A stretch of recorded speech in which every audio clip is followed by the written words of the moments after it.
I'm here to guide you through his journey. Join me. The light of the circle that met me at the mountain's summit in the first part of paradise didn't fade as I stepped into it. It became part of me like breath you don't notice, but can't live without. It wasn't just light. It was a current flowing through my soul, soft as silk yet strong as a river carrying a ship to shore, washing away the salt and scars of storms. Each ray was a thread, tying me to something greater than I could grasp in my life, cut short in 1950, or in hell, where darkness sliced like knives. This connection didn't bind, it freed, it didn't pull back, it led forward to horizons glowing like stars, but closer, warmer than those I'd seen in the cold nights of my world. The melody that sang in the circle didn't quiet. It grew, deepened, its voices not mere sounds but stories weaving into my being, needing no words, no memory, yet granting understanding. As if I'd always known these tales but forgotten them under the weight of sins and pain. I breathed in, and the air was sweeter than in the first part of paradise, smelling not just of flowers and water but something new, like the scent of bread fresh from the oven, the warmth of a home where you're awaited, the whisper of a morning promising hope, pure as dew on grass. My steps echoed not harshly as in hell where every sound was a scream, but softly as if the ground answered me. Its voice part of the same melody flowing through the sky grass and light filling everything with life that never dies.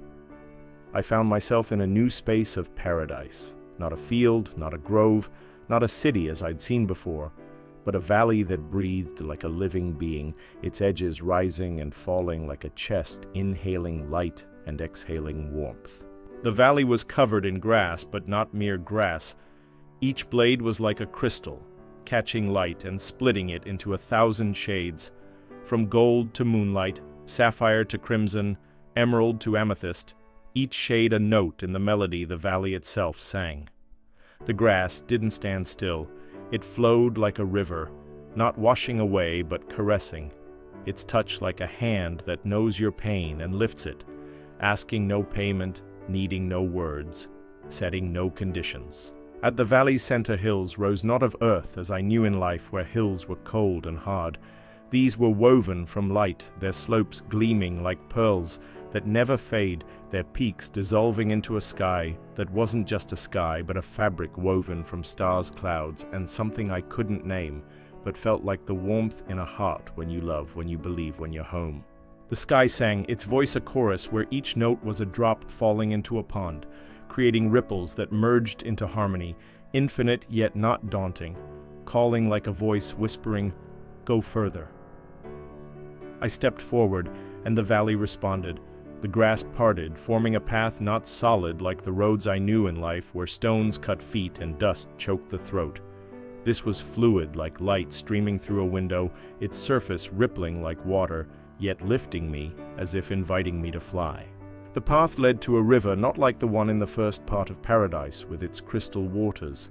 This was wider, deeper, its waters, not water but liquid silver, flowing without touching the banks as if it knew its path and needed no boundaries the world sets. The river didn't reflect the sky as I expected. It showed time, not like the clocks I knew, where minutes cut like knives and seconds were chains dragging toward an end. This was a stream where past, present, and future merged, not losing each other, not fighting, not breaking. I saw images in it. Not mine, not anyone's, but everyone's. Moments when people chose goodness, when hands reached out to help, when hearts opened despite the pain tearing them like wind-tearing sails. I knelt, and the water touched me, not wetting. It passed through my soul like light through glass, filling me with warmth that dissolved the last shards of hell, still hiding in the corners of my being like shadows clinging to the edges of forgotten rooms. The river sang its voice neither feminine nor masculine, but both a chorus rising like a wave. And I realized it was not just a river, but a connection, a link between all who ever lived, loved, believed, who left a trace of light in a world that so often chose darkness. I walked along the river, and the valley began to change, as if it knew I was ready to see more, that my soul, purified by the first part of paradise, could hold a beauty.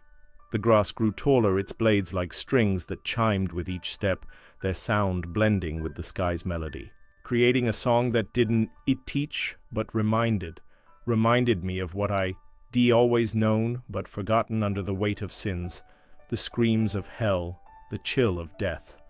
The river led me to a forest not like the forests I knew in life, where shadows frightened and branches snagged like claws. This was woven from light, its trees like columns holding up the sky, their trunks transparent yet glowing like diamonds that didn't cut but caressed their branches, threads reaching for the stars that sang their voices gentle, yet so powerful that my soul trembled like a string about to snap from the beauty. The leaves weren't leaves, they were sparks dancing like fireflies, leaving trails that dissolved in the air like smoke, but smelled of flowers. Honey, the sea I'd seen in my youth when I stood on the shore, dreaming of something greater than my life, cut short by a foolish accident. In the forest I saw figures, not souls, not angels, but something greater, their silhouettes like water taking a vessel S-shape yet shining like a sun that doesn't burn but warms. They didn't speak, but I felt them, their joy, their peace, their love, flowing through the forest like a river nourishing the earth, asking nothing in return, demanding no submission, setting no boundaries. The forest gave way to a plain, not like the valley before. This was covered in flowers that didn't grow but floated, their petals like wings rising and falling, creating a breeze that smelled of honey and salt like the sea I'd seen in my youth when the waves whispered of eternity and I didn't know how to listen. The flowers sang, their voices childlike yet profound, as if they knew everything but chose joy over pain, light over darkness, love over hatred. The plain led to a lake not like the one in the first part showing stars. This was wider, deeper, its waters not water but light that flowed like liquid, yet didn't wet. Its surface a mirror showing not stars but hearts. Hearts of those who loved, forgave, believed despite a world that so often chose lies. I touched the water, and it didn't just pass through me. It became me, filling me with warmth greater than I could contain, as if my soul grew, becoming part of something infinite that didn't frighten. But the lake turned into hills, rising gently, their slopes covered in grass that shone like pearls, and flowers that weren't flowers but moments. Moments of happiness that lived forever, that didn't die as my dreams had in life. The hills led to an arch, not like the one that led to the city in the first part. This was woven from clouds that sang their edges soft as feathers, yet glowing like lightning that doesn't strike, but caresses, that doesn't destroy, but creates. Beyond the arch I saw a sea, not of water like the seas I knew where waves battered and storms drowned. This was a sea of light, its waves singing their voices a chorus blending with my breath, and I understood this wasn't the end, but a new threshold beyond which paradise would reveal its essence. The sea wasn't empty. In its waves I saw shadows not like those in hell that screamed.